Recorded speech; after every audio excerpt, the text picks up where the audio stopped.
Državne svetnice in državni svetniki smo imeli 37. sejo Državnega sveta Republike Slovenije v sredo 24. februarja. Imeli smo kar 10 pomembnih točk.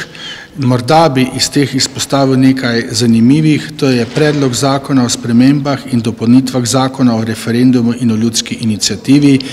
Državni svetniki tega nismo podprli, kajti menimo, da je zelo pomembno, da po nekem referendumu, ki ga je ljudstvo nekako izglasovalo, vsaj leto ni nadaljnjih aktivnosti na tem področju in mislimo, da je to potrebno seveda dopustiti, da ljudska volja opravi svojo moč in svojo dolžnost. Prav tako nismo podprli predloga zakona o spremembah in dopolnitvah zakona o varstvu okolja. Tukaj je bilo veliko diskusije o cementarni Anhovo, o cementarni v Trbovljah in seveda tudi cel kup določenih predpostavk, ki na nek način dajejo probleme varstva okolja, za katerega v Sloveniji menimo, da je eno od prioritet in pomembno za državljanke in državljane. Sprejeli pa smo predlog resolucije o nacionalnem planu zdravstvenega varstva skupaj za družbo zdravja. Tukaj nam je ministrica seveda predlagala vse načine razmišljanja in seveda to smo tudi z veseljem podprli, pa vendarle dodali še nekaj svojih predlogov. Želel bi morda se še na koncu dotakniti zadnje točke, to je poročila o stanju na področju reševanja migrantske krize. Tukaj je prišel gospod Boštjan Šefic, državni sekretar iz Ministrstva za notranje zadeve, nam seveda predstavil trenutno stanje in lahko rečem, da je to stanje, ki nam je predstavil, zadovoljivo za naše državne svetnike in seveda zadovoljni smo bili z predstavitvijo in trenutnim stanjem, kajti migrantska kriza bo nažalost kriza, ki jo bomo tudi v tem letu morali se z njo seveda aktivno ukvarjati in jo bomo morali resno jemati v svojih nalogah in pa prizadevanjih za stabilno in varnostno stanje Slovenije v globalnem smislu. Resolucija o nacionalnem planu zdravstvenega varstva skupaj za družbo zdravja je danes dobila soglasno podporo Državnega sveta. Resolucijo smo obravnavali dvakrat, še v času javne obravnave in sedaj, ko je bila vložena.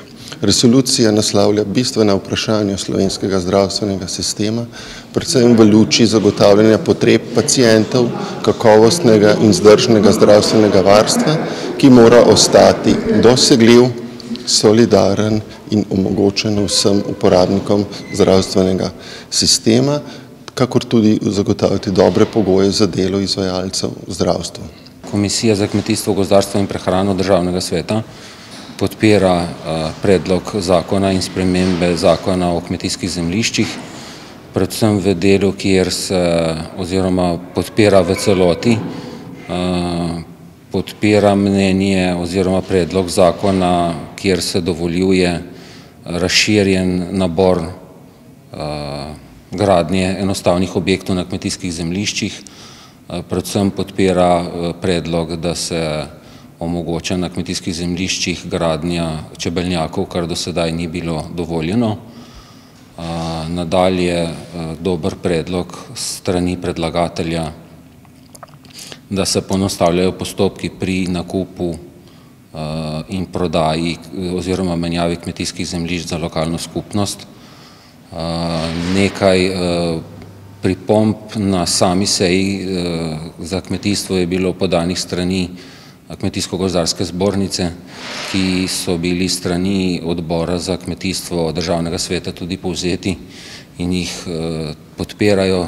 To pa so bili predlogi, da se bi enostavne objekte za rabo kmetijstva bili dovoljeni postavljati na vseh kmetijskih zemljiščih, s tem, da naj bi se za trajno varovana kmetijska zemljišča in postavljanje teh enostavnih stavb bilo potrebno dobiti dovoljenje tudi pristojnega Ministrstva za kmetijstvo. Kmetijsko-gozdarska zbornica predvsem predlaga tudi odpravo odgovornosti lastnikov kmetijskih zemljišč in gozdnih zemljišč do odgovornosti poškodb tretjih oseb na teh kmetijskih zemljiščih, Kot vemo, je dovoljeno prosto gibanje po vseh kmetijskih in gozdnih zemljiščih vsem prebivalcem Republike Slovenije. Potrebno pa bi bilo odpraviti odgovornost lastnikov teh zemljišč do poškodb do tretjih oseb, ki bi se eventualno zgodile na teh zemljiščih. Del takšne ureditve je že bil sprejet v Državnem zboru pri zakonu o odpravi posledic žledoloma, kjer vemo, da lahko prihaja do poškodb pri gibanju tretjih oseb po zemljiščih, kjer so bili gozdovi poškodovani zaradi žledoloma. Strani sekretarke Strniševe je bilo tudi povedano na sami seji Državnega sveta, da se predlagatelj zakona strinja s to ureditvijo, potrebno pa bo urediti to tudi za gozdna zemljišča, kajti sedaj je v postopku sprejemanja zakon o kmetijskih zemljiščih. Eden izmed predlogov, ki je bil tudi povzet na sami seji, je bil tudi ta, da se dovoli delno saditev hitro rastočih drevesnih vrst na kmetijskih zemljiščih, ki so v prostorskih planih opredeljena kot zazidljiva zemljišča, kar je bilo strani sekretarke Strniševe povedano to, da samo Ministrstvo za kmetijstvo nima nobene besede pri zemljiščih, ki so trenutno kmetijska zemljišča, vendar so opredeljena kot stavbna, torej tam glede saditve teh drevesnih vrst nimajo zadržkov.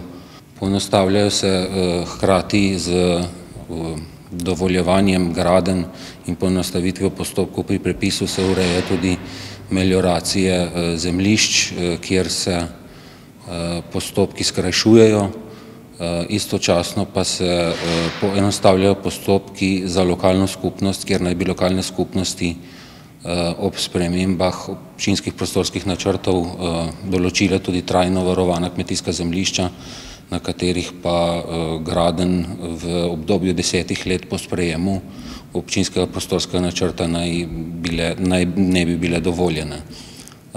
Torej upamo, da bo ta sprememba bistveno pripomogla k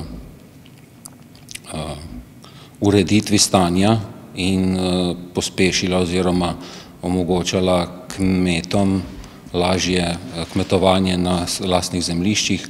Poudarjeno pa je bilo tudi to, da je potrebno nadzor nad izvajanjem tega novega zakona okrepiti, saj vemo, da je celo na kmetijskih zemljiščih v državni lasti ob pregledu ene izmed občin v preteklih letih bilo ugotovljeno, da je kar 400 objektov postavljenih nelegalno na državnih zemljiščih, zato je potreben strogi nadzor nad dovoljeno gradnjo teh zemljišč oziroma dovoljeno gradnjo na teh zemljiščih oziroma da se striktno nadzira, da so gradnje enostavnih objektov potrebnih za kmetijstvo, v resnici tudi ti objekti namenjeni za kmetijstvo, ne pa za razne uzurpacije z vikendi in podobnimi gradnjami.